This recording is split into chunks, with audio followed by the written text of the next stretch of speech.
Russia widens attack with airstrikes on western Ukraine cities. Russian airstrikes hit 3 cities in Ukraine on Friday, including 2 in the country's west, as the scope of its military offensive widened. The raids hit airfields in Lutsk and Ivano-Frankivsk, far from the main areas of conflict, and residential buildings in the strategically important city of Dnipro, which sits on the Dnieper River. The air raids came as new satellite imagery from Maxar Technologies showed that a 40-mile convoy that had been approaching the Ukrainian capital, Kyiv, had dispersed as tanks and artillery moved to what appeared to be firing positions to the northwest of the city.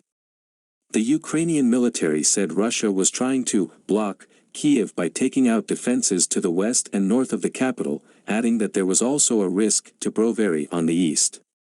As the mayor of Kyiv, Vitaly Klitschko, said that about 2 million people, half the population of the metropolitan area, had left the capital, preparations continued for its defense. Every street, every house is being fortified, he said. Even people who in their lives never intended to change their clothes, now they are in uniform with machine guns in their hands.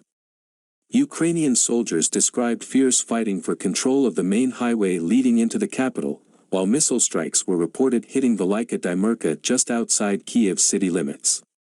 "It's frightening, but what can you do?" said Vasyl Popov, a 38-year-old who works in advertising sales. "There is nowhere to really run or hide. We live here."